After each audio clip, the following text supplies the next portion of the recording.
1절 말씀해 보면 사무엘의 죽음에 온 이스라엘 무리가 모여 그를 두고 슬피 울며 라마 그의 집에서 그를 장사한지라. 다윗이 일어나 바란 광야로 내려가니라고 기록을 합니다. 오늘은 23절부터 읽기는 읽었는데 25장 1절은 사무엘 선지자의 죽음을 알리는 것으로 시작을 합니다. 이 사무엘 선지자가 죽음으로써 파란만장한 이 선지자 사무엘의 인생이 이제 막을 내리게 됩니다. 그 사무엘서를 우리가 시작하면서 우리는 이 사무엘 선지자의 아주 극적인 탄생 스토리를 잘 보았습니다. 한나라고 하는 여인이 이 아기를 갖지 못해서 늘 그 당했던 아픔, 서름, 또 그리고 그 상실감이라고 하는 것은 그를 사랑하는 남편 엘가나의 사랑으로도 채워지지 못하는 어떤 그런 것이었습니다.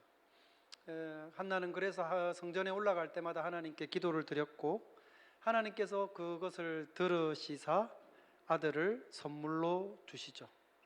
여인은 그것을 기쁨으로 하나님께 찬양을 드리게 됩니다. 나중에는 이 한나는 이 태어난 아이를 하나님께 바치기로 서원을 하죠. 그래서 성전에 데려다 놓았고, 어려서부터 사무엘은 성전에서 자라게 됩니다. 그러니까 우리가 지금 읽고 있는 책이 사무엘서인 만큼 이 사무엘 선지자의 비중은 이 책에서 당연히 클 수밖에 없죠. 그리고 실제로 그는 이스라엘 안에서 많은 활약을 했었습니다. 근데 사울이 나중에 이스라엘의 첫 번째 왕이 되었을 때 사울에게 기름을 부은 자도 이 사무엘 선지자고, 나중에 다윗의 등장을 알린 이도 이 사무엘 선지자고, 그리고 이 다윗에게 또한 기름을 부은 자도 역시 사무엘 선지자였습니다. 그리고 나서 나중에 보면 라마인 자기 고향으로 이제 떠나게 되죠. 거기서 계속 선지 사역을 하게 되지만 실제적으로 성경에는 한동안 이 사무엘 선지자의 이름이 등장을 하지 않습니다. 그러다가 이제 오늘 우리가 25장을 읽었는데요, 25장 1절에 와서 사무엘 선지자의 죽음을 알리고 있습니다. 사무엘이 죽음에 온 이스라엘 무리가 모여 그를 두고 슬피 울며 라마 그의 집에서 그를 장사한지라. 다윗이 일어나 바란 강야로 내려갔다. 그러니까 이 한 구절, 첫 번째 절 한 구절이 사무엘 선지자의 죽음에 대해서 언급하는 전부입니다. 그리고 2절부터는 전혀 다른 스토리가 이제 전개가 되어집니다. 그러니까 사무엘 선지자의 아주 드라마틱한 이런 탄생 스토리와, 그리고 이 선지자가 이스라엘 가운데 했던 그의 막중한 역할의 그 비중을 생각을 하면 이 사무엘 선지자의 마지막에 대해서는 참 너무 간단하고 어찌 보면 좀 초라하게 언급만 하는 것 같다는 생각을 하게 되어집니다. 그러니까 성경 기록가는 성경 기록자 역시도 이 사무엘 선지자의 죽음에 대해서 많은 지면과 시간을 할애하고 싶은 생각이 없는 것 같습니다. 이걸 보면서 우리가 좀 생각해 보게 되는 게 있습니다. 그러니까 우리가 교회 가운데에서 또는 어떤 하나님을 위한 어떤 사역에 있어서도 어떤 다른 어떤 한 지도자가 아무리 중요해 보인다 하더라도 그 어떤 개인도 그 존재만으로 그 위치에서 불가결한 존재일 수는 없다는 거죠. 그러니까 그 사역을 위해서 반드시 그 사람이 있어야만 하는 것은 아니라는 겁니다. 그러니까 그가 했던 역할의 무게, 역할의 크기와는 무관하게 하나님의 목적은 거기서 머무르지 않고 누구의 죽음이든 또는 누구가 떠나가든 간에 상관없이 하나님의 목적은 거기서 머무르지 않고 앞으로 진행합니다. 그리고 그 다음에 이루실 일은 또 이어지는 사람과 세대를 통해서 하나님은 성취해 가시는 겁니다. 그렇기 때문에 어떤 특정한 사람이 예를 들어서 죽거나 퇴임을 하거나 또는 어떤 곳에서 떠나게 될 때 그 개인이나 어떤 누군가가 이끌던 어떤 사역이나 일이 그 사람이 떠남으로 인해서 더 이상 진행되지 않을 것이라고 하는 인상을 주는 것은 결코 우리가 항상 경계해야 되는 점이다라고 이렇게 말씀을 드리고 싶습니다. 이스라엘의 위대한 지도자였던 모세의 경우를 우리가 보더라도 똑같은 상황을 우리가 보게 되죠. 사무엘 선지자의 출생 스토리와 너무나 비슷하게 모세의 출생 스토리 역시도 참으로 특별했습니다. 애굽 왕 바로가 이스라엘 백성들을 지배하고 있을 때 이스라엘 백성들을 노예로 삼아가지고 강제 노역을 너무나 강하게 시켰음에도 불구하고 이스라엘 백성들이 계속해서 그 수가 기하급수적으로 늘어나는 겁니다. 그것에 약간 위기감을 느낀 이 바로가 히브리 산파들을 시켜가지고 이제부터 태어나는 남자아이들을 너희가 죽이라, 여자아이면 살려두고 남자아이면 죽이라고 명령을 합니다. 근데 이 산파들이 하나님을 경외하던 까닭에 그 말에 순종을 하지 않으니까 바로가 어떻게 했습니까? 전국에 명을 내려서, 사실은 아니죠, 이 고센 지역에 이스라엘 백성들이 주로 살고 있었기 때문에 이스라엘 백성들 중에 태어나는 모든 남자아이들을 다 죽이도록 명령을 합니다. 그 시점에 모세의 어머니가 모세를 출산하게 되었고, 그래서 이 아이를 살리기 위해서 잘 아시는 대로 갈대 상자에다가 역청을 바르고 해서 이 나일강에 띄워보냈더니 그게 결국 바로의 공주의 손에 들어가게 되고 결국은 모세가 바로의 공주의 아들로 자라게 되었다는 내용을 여러분 잘 알고 계실 겁니다. 그 이후로 모세는 하나님의 부르심을 받아서 정말로 이스라엘 역사에서 너무나도 중요한 출애굽이라고 하는 대역사를 이루는 주인공이 되어지죠. 그렇기 때문에 이 모세의 죽음은 이스라엘 백성들에게 있어서는 마치 사무엘 선지자를 떠나보낸 이스라엘 백성들의 상실감보다도 어쩌면 훨씬 더했을 겁니다. 왜냐하면 자기들을 애굽에서 구출해내어서 하나님의 말씀대로 40년 광야 생활하는 동안 자기들을 이끌고 머나먼 길을 하나님의 인도하심을 세밀하게 받으면서 인도해왔던 사람이 모세였거든요. 그런데 모세가 죽자 하나님께서 이 모세의 죽음 때문에 백성들을 가나안으로 인도하시는 이 모든 사역이 차질을 빚었느냐? 그렇지 않았다는 겁니다. 그의 후계자인 여호수아를 통해서 하나님의 계획은 차질 없이 모세의 죽음 이후에도 이어지게 되었습니다. 심지어 하나님께서는 여호수아가 그 다음에 이 모세를 이은 다음의 역사를 이끌어갈 수 있도록 하기 위해서 여호수아서 1장 1, 2절 말씀에 보면 이렇게 말씀을 하십니다. 여호와의 종 모세가 죽은 후에 여호와께서 모세의 수종자 눈의 아들 여호수아에게 말씀하여 이르시되 내 종 모세가 죽었으니 이제 너는 이 모든 백성과 더불어 일어나 이 요단을 건너 내가 그들 곧 이스라엘 자손에게 주는 그 땅으로 가라. 그러니까 하나님이 이 여호수아에게 말씀하시는 이 말씀의 어떤 그 느낌, 뉘앙스를 가만히 보면 이 죽은 모세의 죽음에 뭔가 연연하신다는 느낌보다는 오히려 이제 모세가 죽었으니 너는 이제 이렇게 해라는 거죠.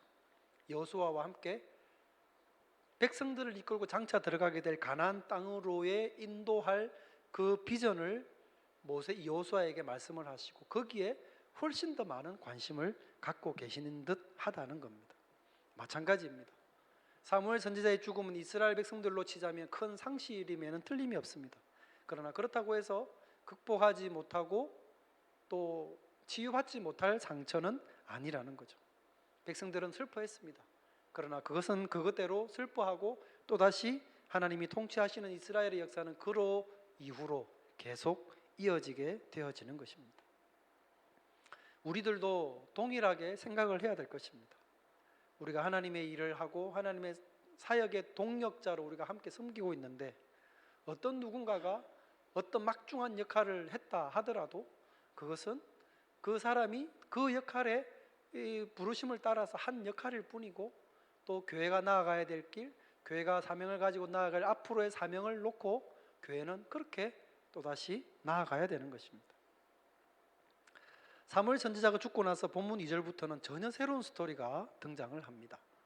내용은 이렇습니다. 마온이라고 하는 지역에 나발이라고 하는 사람이 있고 그의 아내 아비가일이라고 하는 여인이 등장을 하는데요. 이 사람은 상당한 부자라는 것을 알려주는 걸로 시작을 합니다. 그런데 이 두 사람에 대한 묘사를 가만히 보면 마치 우리가 동화책을 읽는 것 같습니다. 동화책, 뭐 바보온달과 평강공주 뭐 이런 것 같은 그런 느낌입니다.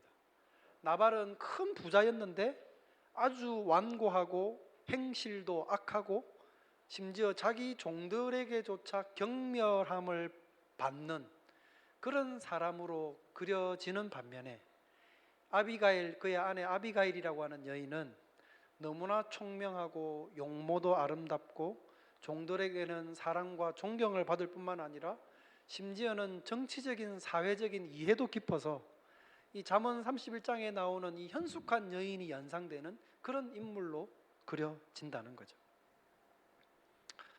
이 그러니까 한 부부와 다윗 사이에 일어나는 사건이 오늘 본문의 내용입니다. 당시에 나발은 이 갈멜이라고 하는 지역에서 엄청나게 많은 양과 염소를 소유하고 있었고 많은 종들을 거느리면서 목축을 하고 있었습니다. 근데 당시에 참 너무나 다행스럽게도 이 갈멜 지역 주변에 다윗과 그의 병사들이 주둔하고 있었던 거죠. 왜냐하면 당시에 양이나 염소는 이 가정의 자산 가치가 큰 것들이기 때문에 주변에 도적이라든지 약탈을 해가기 위해서 공격하는 사람들이 더러더러 있었습니다. 그런데 그 주변에 다윗의 군대가 주둔을 하고 있었기 때문에 다윗이 이런 부유한 사람들의 재산을 약탈자들로부터 지켜 보호해주고 있었던 겁니다. 그러던 상황 가운데서 어느 날 나발의 집에 양털을 깎는 날이 되었습니다. 옛날에 양이 많은 이 집에 양털을 깎는 날이라고 하는 것은 이 고대 근동에서는 이 농사 짓는 사람이 추수하는 날과 같다고 그렇게 이야기를 합니다. 그러니까 큰 잔칫날인 거죠. 많은 음식을 장만하고 손님도 초대하고 그렇게 해서 풍성하게 이 털을 깎으면서 이 한 해에 이 목축한 것을 축하하고 기뻐하는 날이라는 거죠. 그런 큰 잔칫날이기 때문에 당연히 옆에 있던 다윗에게 이 소식이 들렸습니다. 그래서 다윗은 생각을 한 거죠. 그동안에 자기네 이 군대가 나발의 재산을 이러이러한 상황에서 우리가 지켜주고 보호해 줬으니까 이럴 때 내 부하들을 좀 보내면 어느 정도 우리에게 보상을 해 주겠거니 라는 기대를 가지고 부하들 몇 명을 보냅니다. 우선 이 장면을 보면서 생각을 하죠. 다윗이 지금 어떤 상황입니까? 이 사울을 피해서 도망 다니고 있는 상황이잖아요. 그러니까 다윗과 다윗의 병사들이 사울을 피해서 도망 다니고 있는 상황에서 그러면 이 사람들, 이 많은 인원들의 생계 문제는 어떻게 해결하나 하는 생각을 우리가 할 수 있는데 어떤 방식으로 다윗과 그의 부하들이 이 이 문제를 해결하고 있었는지를 엿볼 수 있게 되는 거죠. 그러니까 이 부유한 사람들이 갖고 있는 이 목축하는 이 가축들을 보호해 줌으로써 그들로부터 약간의 도움을 받는 방식으로 그들의 음식을 대체해서 생계를 유지하고 있었던 겁니다. 그러니까 어떻게 보면 과거에 뭐 우리나라도 그렇지만 뭐 시장에 가면 건달들이 그들을 시장 상인들을 보호해 준다는 명목으로 돈을 이렇게 갈취하던 그런 상황처럼 느껴질 수도 있지만 좀 다른 것은 실제로 다윗은 이 가진 자들의 재산을 자기의 군대를 가지고 막아주고 있었습니다. 그리고 그것에 대한 이런 잔칫날에 정당한 기대를 했던 거죠. 사실 이 사울에게 쫓겨다니는 입장에서 만약에 이렇게라도 하지 않았다고 한다면 자기와 함께하는 이 병사들을 뭘로 먹이겠습니까? 그러니까 그런 방식을 통해서라도 먹을 것을 얻어서 자기 수하에 있는 사람들을 먹이고 함께 거느리는 게 당연히 지도자가 할 일 아니겠습니까? 어쨌든 그렇지만 다윗은 그럼에도 불구하고 마치 나발에게 우리가 이런 일을 했으니 당연히 당신은 이것을 우리에게 주어야 됩니다라는 식으로 당연한 것을 요구하듯 하지는 않았습니다. 최대한 정중하게 나발의 관용을 부탁을 했습니다. 그래서 사람을 자기 부하를 보낼 때도 많이 보낸 게 아니라 위협적이지 않게 몇 명만을 10명 정도만을 그렇게 보냈습니다. 그래서 그동안에 자기들이 보호해 줬던 것을 좀 인정해 주고 그것을 그만큼 우리에게 먹을 것을 좀 달라고 요청을 했던 거죠. 근데 나발의 반응은 너무나도 예상 밖이었습니다. 아니 내가 이 근본도 없는 어디서 왔는지도 모르는 당신네들한테 내가 내 먹을 것을 줄 수 없다라고 하면서 아주 무례한 말로 이 다윗이 보낸 부하들을 내쫓듯 한 것이었습니다. 당연히 부하들이 다윗에게 돌아와서 이 상황을 보고했죠. 이 말을 듣자 다윗은 갑자기 격분합니다. 곧장 부하들에게 무기를 챙기라. 그리고는 저 나발을 죽이러 가자고 하면서 나발을 향합니다. 이 다윗이 이렇게도 갑작스럽게 격분하는 일은 좀처럼 보기 어렵습니다. 늘 다윗은 이성적이었고 합리적이었습니다. 자기 감정보다는 하나님의 뜻에 더 우선한 판단을 해왔던 사람입니다. 우리가 지난번에도 우리가 보셨듯이 24장에서도 엔게디의 이 동굴에서 사울을 만났을 때 다른 사람들은 부하들은 이제 이게 바로 우리가 지금 사울을 죽일 수 있는 하나님이 주신 기회입니다 라고 얘기를 했으나 그는 자기가 그러해서는 안 된다는 생각으로 그들의 말을 따르지 않죠. 그런 그 이성적이고 합리적인 판단을 할 줄 알았던 다윗의 모습에 비춰 본다고 한다면 여기서 보이는 다윗의 모습은 너무나도 감정적입니다. 자신이 베푼 은혜에 대해서 보답하기는커녕 오히려 자기가 보낸 부하들을 모욕하기까지 했다는 이유로 다윗은 정말 이성을 잃을 만큼의 분을 내고 있습니다. 어떻게 보면 다윗답지 않다라고 생각이 들 수도 있습니다. 한편으로 생각을 해보면 사람마다 왜 이렇게 화가 나는 포인트가 왜 좀 다르잖아요. 옆에 사람이 보는데 저게 뭐 저렇게 저 사람 뭐 화를 낼 일인가 싶은 게 있는데 저 사람은 어떤 일로 너무나도 막 화를 많이 내는, 반대로 나는 정말 화가 많이 나는데 사람들은 그게 그렇게 화가 많이 날 일이냐라고 반문하는 그런 경우도 있습니다. 예전에 한번 했던 이야기인데요.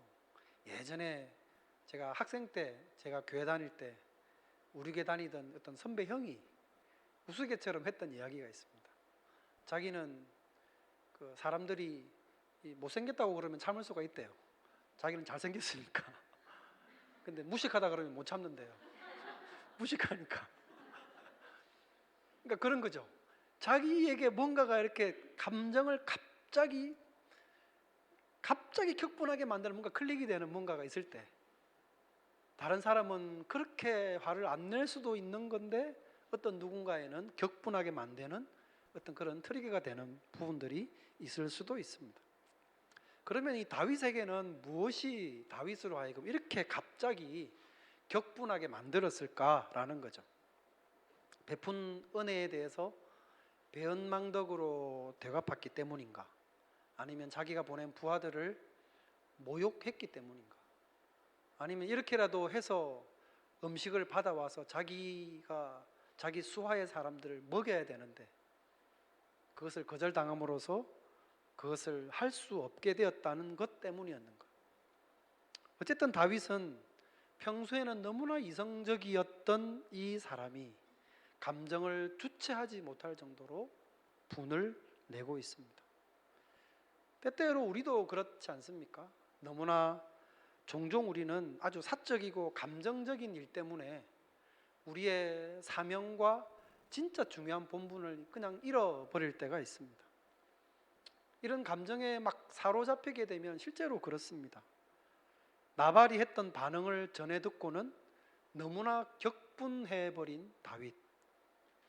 다윗이 화를 내는 걸 우리가 이해를 하지 못하는 건 아니지만 다윗의 진짜 문제는 사실은 그 다음에 있었죠. 22절에 보면 내가 그에게 속한 모든 남자 가운데 한 사람이라도 아침까지 남겨두면 하나님은 다윗에게 벌을 내리시고 또 내리시기를 원하노라 하였더라. 다윗 자기가 한 말입니다. 그러니까 다윗의 문제는 이 분노로 인해서 나발을 죽일 생각까지 했다는 거죠. 나발뿐만 아니라 그 내용을 읽어보면 나발과 함께한 사람들까지 다 죽이려고 했습니다. 그것도 맹세까지 하면서 아무리 자기가 베푼 은혜에 대해서 배은망덕으로 말을 하긴 했지만 그게 정말 그 사람을 칼을 들고 가서 죽여야 할 만큼 그게 그렇게 나쁜 일인가? 만약 실제로 누군가가 다윗을 막지 않았다고 한다면 다윗은 정말로 나발에게 가서 나발과 그 사람들을 죽였을 겁니다. 이게 문제였던 거죠. 적어도 이 장면에서 보면 이 다윗이라고 하는 사람은 완전히 이 사악함, 악의 점령을 당한 것 같습니다. 하나님을 향한 평소에 갖고 있던 그 마음도, 그 뜻을 기다리는 인내의 마음도, 찬양과 사랑과 용서를 할 줄 알았던 사람 다윗의 모습은 이 자리에서는 찾아볼 수가 없습니다. 오히려 이 나발과 같은 어리석은 모습이 그 안에 가득하고 이 사울의 이 추악함이 오히려 다윗의 이 모습에서 우리가 보게 되는 거죠. 이 사단이 하나님의 일을 방해하는 아주 손쉬운 방법 중에 하나가 바로 이것이라고 생각합니다. 너무나 오랫동안 하나님을 섬기면서 기도하고 신앙의 연륜도 쌓아오고 또 그런 기쁨으로 섬겨오던 그런 마음들을 한순간의 감정을 통해서 다 쌍그리째 무너뜨리게 만듭니다. 차분하고 이성적인 사람을 한순간의 분노의 노예로 만들어서 그야말로 죄의 낭떠러지 끝까지 가게 만드는 것이 감정이라고 하는 거죠. 감정이 실제로 그런 일을 하게 된다는 것을 아마도 여러분이 갖고 있는 경험을 통해서 잘 아실 겁니다.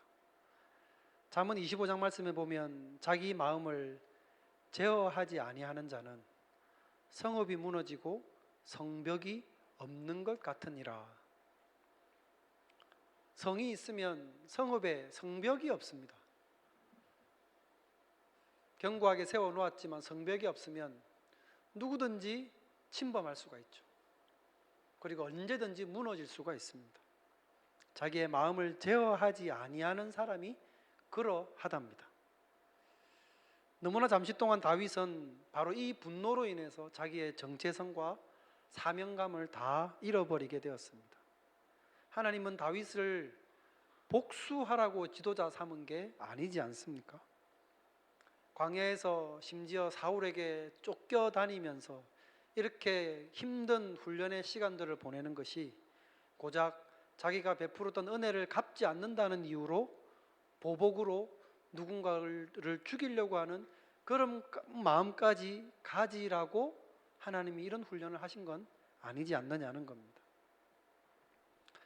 우리들 중에 어느 누구도 이런 마음에서 자유롭지 못합니다. 하나님의 일을 열심히 잘 하다가도 이 감정이 뒤틀려 버리는 어떤 일이 생기게 되면 다 집어치워 버리고 싶습니다. 사명도 없고 기쁨으로 섬기던 섬김도 없고 그냥 다 손을 떼버리고 싶습니다. 그 감정 때문에. 이런 폭탄을 사실은 우리 모두가 안고 살아간다고 생각합니다. 잠언 4장 말씀에 보면 23절에 모든 지킬 만한 것 중에 더욱 너의 마음을 지키라. 우리가 이 말씀을 기억을 하면서 감정이 우리를 넘어지지 않게 하도록, 감정이 우리를 사명을 잃어버리게 만들고 또 믿음을 흔들게 만들지 않도록 늘 우리의 마음을 붙들어 낼 수 있도록 힘을 쓸 수 있기를 바랍니다. 자, 그런데 이제 이런 다윗의 분노를 갑자기 가라앉게 만든 일이 발생을 하는데요. 바로 이 나발의 아내 아비가일이었습니다. 이제 다윗이 이렇게 분을 내고 자기 병사들과 함께 이제 무기를 챙겨라 그래가지고 나발을 지금 죽이려고 막 가고 있는 이 동안에 무슨 일이 있었냐면 나발의 종들이 이 나발의 아내인 아비가일에게 달려갑니다. 그래서 이 상황을 아비가일에게 보고를 합니다. 그동안에 다윗의 무리가 자신들을 어떻게 도적으로부터 지켜줬는지부터 시작을 해서 또 그것에 대한 보상을 기대하면서 다윗이 이렇게 부하들을 보내었는데 나발이 그들에게 어떻게 되었는가를, 어떤 반응을 보였는가를 상세하게 아비가일에게 보고를 했습니다. 그러니까 이렇게 보고를 하는 종들 역시도 나발의 반응이 절대로 온전했다고 판단하지 않는 것 같습니다. 그뿐만 아니라 이런 일이 발생을 했을 때 이 종들이 얼른 아비가일에게 달려가가지고 이 모든 일을 이야기했다는 말은 몇 가지를 우리가 생각해 보게 만들죠. 평소에 이 나발이라는 사람은 이 부하들의 직언을 받아줄 수 있는 그릇이 안 된다는 것을 이 나발의 종들도 알고 있었다는 겁니다. 그리고 또 하나는 문제가 발생을 했을 때는 얼른 이 문제 해결하기 위해서는 나발에게 뭔가를 할 것이 아니라 얼른 아비가일에게, 아내에게 달려가가지고 보고를 하고 하면 아비가일이 지혜롭게 이 모든 상황을 처리할 수 있다는 것도 알고 있었다는 겁니다. 다시 말씀을 드리면 아마도 종들이 이런 일을 했다는 것은 이전에도 유사한 그런 사례들이 분명히 있었을 겁니다. 그래서 종들은 그럴 때마다 어떻게 하는 것이 이 사태를 빨리 해결하는 것인지를 알았던 거죠. 그래서 얼른 아비가일에게 달려가고 모든 일을 보고를 하게 됩니다. 어쨌든 종들의 기대대로 이 모든 상황을 전달받은 아비가일은 그 이야기를 듣고 나자 자기가 뭘 해야 되는지를 정확하게 알았습니다. 곧장 떡과 포도주를 준비시키고 식량으로 쓸 수 있는 가축들, 곡식들을 많이 준비해라 그래가지고 그것들을 다 싣고 얼른 다윗을 만나러 갑니다. 가는 길목에서 정말 다윗을 만나게 되었습니다. 다윗이 보니까 저기서 한 어떤 여인이 막 많은 종들과 함께 뭔가를 싣고 오는데 갑자기 나귀를 타고 오더니 자기 앞에서 나귀에서 떨어져가지고 자기 앞에 엎드리는 겁니다. 그가 나발의 아내라는 것을 알아차렸습니다. 아비가일이 다윗 앞에 엎드려 갖고 말을 하기 시작하는데요. 말의 요점은 이렇습니다. 우리 남편은 어리석은 사람이니까 너무 그 사람 반응에 화를 내지 마십시오. 그 다음에 또 하나는 그런 일로 그 사람을 죽이는 것은 당신이 하나님께 범죄하는 겁니다. 세 번째는 그래서 제가 이 많은 예물을 갖고 왔으니까 이걸로 당신의 부하들을 먹이고 그리고 용서해 주십시오. 게다가 이 아비가일이 하는 말을 가만히 보면 정치적인 상황도 상당히 잘 파악하고 있었습니다. 그러니까 다윗과 지금 사울의 관계가 어떤 관계인지 알고 있었다는 걸 알 수 있습니다. 그리고 다윗이 사울에게 쫓겨다니는 신세라는 것도 알고 있습니다. 게다가 장차 하나님께서 그럼에도 불구하고 이 다윗을 통해서 하나님이 든든히 그 집을 세우실 것이라는 내용까지도 다 알고 다윗에게 그렇게 이야기를 하는 겁니다. 이 모든 말을 듣고 다윗이 한순간에 그 분을 누그러뜨리게 됩니다. 이 여인의 지혜로운 말과 행동이 다윗을 한순간에 갑자기 감정의 노예가 되었던 상태에서 이성적인 자리로 돌아오게 만들고 그리고 원래 다윗의 본 모습을 찾게 만들어준 것입니다. 우리 성경을 보다 보면 이 다윗이라고 하는 사람의 장점이 그것인 것 같습니다. 뭐냐면 다른 사람의 말을 잘 귀담아 들을 줄 안다는 겁니다. 그리고 자기에 대해서 뭔가 책망을 하거나 문제를 지적하면 그것에 대해서 합리적으로 생각을 하고 인정할 줄 아는 사람이었다는 거죠. 여러 경우가 있지만 대표적인 경우도 이 바세바를 범한 이후에 나단 선지자가 와서 책망을 할 때 그 말을 듣고 바로 회개했던 다윗의 모습을 보면 알 수 있지 않습니까? 어쨌든 이런 말들로 인해서 이 현숙한 여인이었던 아비가일은 다윗에게 아주 강렬한 인상을 남깁니다. 다윗의 이 아비가일의 말에 다윗이 감동을 했던 이유는 다윗으로 하여금 하나님의 택하심을 받은 자기 자신이 갖고 있는 하나님께 대한 이 사명감, 이것을 오히려 이 여인이 더 잘 지적을 하고 감정 때문에 그것을 놓치고 있는 자기를 다시 사명감으로 되돌아올 수 있도록 이 여인이 만들어줬다는 거죠. 그러니까 사리분별을 못할 때 여인의 말이 하나님의 섭리를 깨닫게 만들어주고 명철하게 바라볼 수 있는 그런 지혜가 이 여인에게 있다는 것을 다윗이 보게 된 것입니다. 그래서 다윗은 그 마음을 돌이키고 아비가일의 이 지혜를 칭찬하면서 이 여인에게 복을 빌어줍니다. 이로써 아비가일은 자칫 자기 집안이 멸족될 수도 있는 큰 위기를 모면하게 되었습니다. 그리고 이 모든 상황을 정리하고 나서 그제서야 자기 남편 나발에게 찾아갑니다. 그 다음날 아침이었던 것 같습니다. 이런 상황을 전혀 알지 못하고 있었던 나발은 지난밤에 아무것도 모르고 그냥 술 잔치를 벌여가지고 술에 그냥 가득 되어서 취해서 잠을 잤고, 정말로 상황은 자기 목숨이 경각에 달린 그런 상황까지 치닫았는데도 아무것도 모르고 술에 취해서 잠을 자고 그 다음날 정신을 차리고 일어났습니다. 아비가일이 와가지고 지난밤에 무슨 일이 있었는지를 하나하나 이야기를 해줍니다. 해주니까 그제서야 나발은 자기가 지난밤에 무슨 끔찍한 일을 벌였는지를 깨닫게 되었던 것 같습니다. 그리고 그 뒤에 성경의 내용을 보면 이 나발이 크게 낙담한 나머지 그의 몸이 돌과 같이 되었다. 그리고 그로부터 열흘이 지나서 하나님이 나발을 쳐서 죽음을 당했다고 기록을 합니다.